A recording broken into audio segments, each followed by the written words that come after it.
বাহ, এই যে সকালে মনটা ভালো করে দিলে, এই সকাল সকাল গরম গরম পরোটা করছো, এটাই ভালো লাগে জানো তো। সকালবেলা সত্যি কথা বলছি, রুটি ভাত এসব খেতে ভাল লাগে না, এই পরোটা একটু লুচি। হ্যাঁ, রোজই তো কিছু না কিছু দিই, লুচি কোনোদিন, পরোটা, চাও, মনে হয় যেন নতুন আমার দেখছো। পাতে পড়ে চাউ, আমার পাতে পড়ে লুচি। কার পাতে পড়া? আমি খাইনি। আমি কোন দিন পেলাম গো লুচি পরোটা চাউ? ওইটাই তো হচ্ছে কথা। কালকে তোমার ছেলেরা যাবে না বলে আমাকে বললে পোয়াটা খেয়ে নাও, তারপরে আবার পোয়াটা আমার। হ্যাঁ, তোমার ছেলেরা, আমি তো বাপের বাড়িতে, তোমার বাপের বাড়ি থেকে তোমার জন্য দত্তকে নিয়ে এসেছিলাম ছেলেগুলো, আমার ছেলেটা সব কথা, যখনই এরকম কথা হয়, তোমার ছেলেটা আমি দত্তকে তোমার জন্য নিয়ে এসেছিলাম না? ছেলেটা না, তোমার ছেলেরা। হ্যাঁ, ছেলেরা। আর তোমাকে কি দেবো? খেয়ে তো হজম করতে পারো না, নর্মাল একটা বিষয়, একটা কথা হজম করতে পারো না, আর একটু চাউ পোহা তুমি হজম করে নেবে। সত্যি কথা, পেটে কোনো কথা থাকে না কেন বলো তো? আর কেন, এরকম একটা ভালো বউ পেয়ে গেছো সামলানোর জন্য, সেই জন্যই। এরকম একটা বউ পেয়ে গেছো খুব জোর হিট খেয়ে গেলে মনে হচ্ছে। হ্যাঁ, দিচ্ছি যাবো না, ওসব বাদ দাও। তুমি এতক্ষণ কোথায় ছিলে? আর বলো কেন, ছাদে তো জামা কাপড় এতক্ষণ ধরে কেচে দিলাম, কেচে দেওয়ার পর ওগুলোকে বৃষ্টিতে শুকনো করলাম, এখন আবার নিগড়ে দিয়ে ওগুলোকে আবার শুকনো করতে দিয়ে এসছি। আচ্ছা, তোমার আজকে সারাদিনের দায়িত্ব ওটাই থাকবে। কি? এই যে জলটা ঝরে যাচ্ছে, এই যে শুকনো শুকনো ভাব এসে গেছে, এরপরে তুমি কি করবে বলো তো?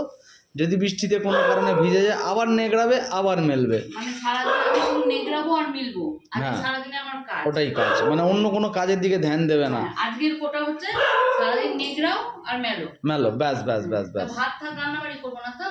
এই সকালবেলা পেট ভরে পরোটা খাচ্ছ, ভাত করে নেবে কোনো রকমে, আর যাও একটু মাছ করে নেবে। আর কতক্ষণ লাগবে ভাত আর মাছ করতে?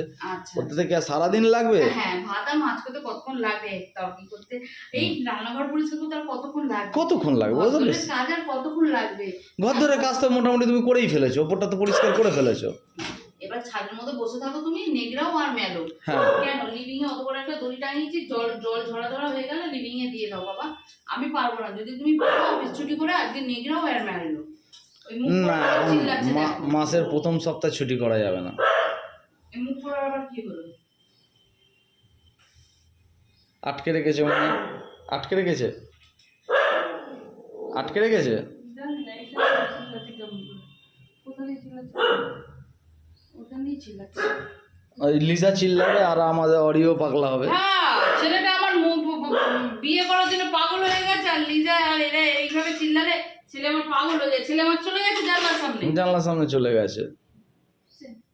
ছেলেটার জন্য একটা মহিলা পাচ্ছি না আমি, বিয়ে শাদী দিয়ে দিই।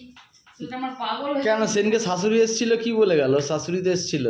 শাশুড়ি ওই যেই শুনলো যে একটা মোটা চেন, ঘড়ি, গলার বেল্ট, ও শাশুড়ি চলে গেল বিয়ে রিজেক্ট করে, বলে আমার মেয়ের এখনো বয়স হয়নি। তুমি আবার এ চেয়েছিলে, কি বলে, পণ? হ্যাঁ, পৌঁছেছিলাম আমি। বাবা, ছেলে আমার কাজ বাজ করে না, না পণ না নিলে কি করে হবে? এই বাড়ির ঝিয়ের পয়সাটা মাস গেলে, ছেলে আমার কাজ বাজ করে না তো, এ তো বাপের পয়সায় খায় ছেলে আমার, সেজন্য এইগুলো তো দিতেই হবে না। তো তো আমি ডাইরেক্ট চাইনি, মানে ইনডাইরেক্ট বুঝি। তাহলে তোমার ছেলের বিয়ে তো এবছর আর হলোই না জন্মে আর।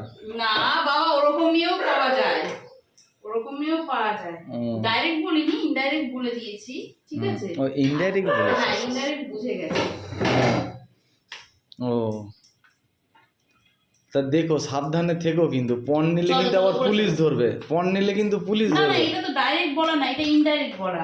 আপনার মেয়ে বাড়িতে কাজ করতে পারবে না, বাড়ির কাজের লোকটা দিয়ে দেবেন, বিয়ের পয়সাটা দিয়ে দেবেন। আবার তো বিয়ে দেওয়ার পর তো মেয়ে নিয়েও তো চলে যাবে।